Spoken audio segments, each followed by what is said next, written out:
Pagka, para mas malinaw ang kasagutan kasi hindi ka namin naririnig, pagka nagtanong si brother, pakisagot na lang. Parang Hudyo ba? Parang style Hudyo. Sige po. Parang style Hudyo ba na paniniwala? Ha? Parang style Hudyo. Believer lang. Hindi Kristiyano. Hindi naniwala sa Yeso Kristo. Hindi. Mesiya. Yesu Kristo. Mesiya. Ano pong paniniwala nyo? Kami mga Muslim kapatid, naniniwala kami kay Yesu Kristo. Hindi kasi yan ang tunay niyang pangalan. Oh, siya si Isa. Mesiya lang siya. Mesiya. Mesiya. Sa Kristus. Ang original, di ba? Mesiya siya. Kristus lang. Translation lang. Yung ibig sabihin po ng Mesiya ay messenger. Pinahiran ng langis. Ganun. Yung Anointed. ibig sabihin ng Mesiyas ay messenger sa English. Anointed. Magkaiba lang kasi yung Tapos yung sinabing Kristos ay literally pinahiran. pinahiran. Yung Kristus. Yung original na. Kristus pinahiran ng langis. Pinahiran. Diba? Anointed. So, naniniwala kay Kristo na siya ay propeta. Siya At kaya mo rin bang paniwalaan si Propeta Muhammad na pagkatapos ni Kristo, nagpadala ng panibagong propeta? Pati ng balik yung... yun ang problema kasi wala sa Biblia. Sa Biblia? Sa Pero Biblia. kapatid, Sige po. nabasa yung propesiya ni Propeta Muhammad sa Biblia. Magmumuslim ka? Nasa Biblia po. Di ba? Alam ko, kung siya, yung kumbaga baka yung apo ni Abraham yan, di ba? Apo ni Abraham, yung mga angka ni Abraham. Pwede Sa angka ni Ismael, kasi si Ismael and Isaac. magkapatid. Si Isaac, pinanggalingan ni Jacob. Jacob. Si Ismael, si Propeta Muhammad. Yung kapatid ni Isaac. Kapatid ni Isaac, yung pangalan na kapatid ni Isaac. Ganun po kapatid. Pero kapatid, halimbawa, nandito na sa Biblia, kaya mo tanggapin si Propeta Muhammad.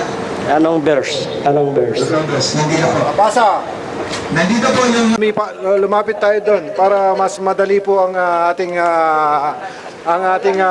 conversation. Opo, sandali lang po ito. Hindi naman po kayo sandali lang po para mas malapit po yung conversation natin. Sige po, mas malapit po. Diyan po, umupo lang po kayo. Parang Basta, ikaw magbasa, brother. kasi ako po. Sige po. Hindi ikaw Ako. siya magbasa. Siya. Brother, kayo na. Mas maganda siya magbasa. mas- Baka gawa-gawa ko lang. Ha? Ito po, meron po ako salamin. Tatlo po ang nito. Wala lang. Hindi, tingnan nyo na lang po yung Bible.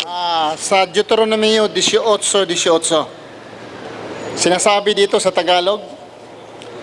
Okay? Basahin ko.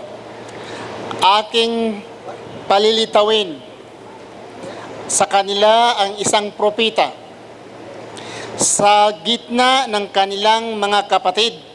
Naggaya mo. Sino sinasabihan mo? Si Moses. Gaya mo Moses. Ang mo dito ay Moses dahil Deuteronomy ito. Si Moses ang sinasabihan na magpatayo ako ng propeta sa gitna ng mga kapatid mo. Gaya mo kay Moses. Okay. Continue. At aking ilalagay ang aking mga salita sa kanyang bibig. Okay? At kanyang sasalitain sa kanila ang lahat ng aking iutos. Okay? Kagaya, sino bang propeta ang kagaya ni Moses? Kagaya mo. Sinong propeta kagaya ni Moses? May ama, may anak? Magnakaw, putulan ng kamay? Sa panahon ni Moses. Magnakaw, putulan ng kamay? Kung rapist ka, patay? Kung...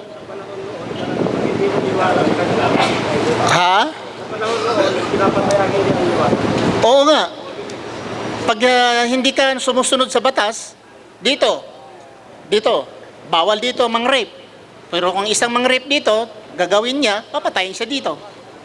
So sabi ng Diyos, kagaya mo Moses, batas ni Moses. Okay? So, kay Moses ang magnanakaw. Anong gawin sa magnanakaw sa kapanahonan ni Moses? Putulan ng kamay. Magpabuntis ka na hindi asawa mo. Anong gagawin sa kapanahonan ni Moses? Patayin. Ang Islam ano? Anong batas ng Islam? Dala-dala ni Muhammad. Kung gusto mong pangalan mismo, Songs of Solomon chapter 5 verse 16. Solomon, Songs of Solomon chapter 5 verse 16. Sinasabi, Hikko mamitadim bikullo Muhammadin. Sinasabi sa Hebro, bikullo Muhammadin. Isa sa Hebro. Sa English, tinatawag na He's lovely. His mouth is so sweet and lovely. Sa translation. Pero sa Hebro, Hikko mamitadim bikullo Muhammadin. Muhammad nandoon, nabanggit in Hebrew language. Kristo, it is expedient. Kailangan that I will go away. Nga aalis na ako. Dahil kung hindi ako alis, hindi siya darating sa inyo. Subalit kung siya'y darating, makikinig siya at ano mang yung naririnig, yun ang sasabihin. And He will glorify me.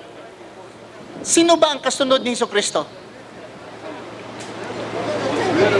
Wala. Wala, di ba? Pero nagsabi si Jesucristo, aalis ako, susunod siya. This is size 3C. Okay.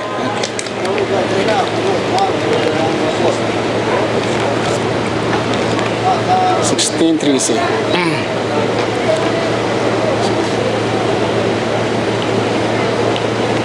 Sinasabi dito, mayroon pa akong maraming bagay.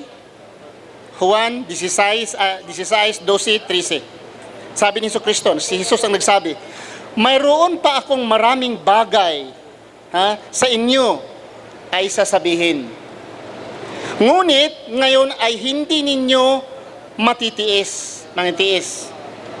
Gayon may kung siya ay darating, katotohanan ay dumating at patnubayan niya kayo sa buong katotohanan sapagkat hindi siya nagsasalita nang mula sa kanyang sarili, kundi anumang bagay ng kanyang naririnig, ang mga ito ang kanyang sasalitain sa inyo.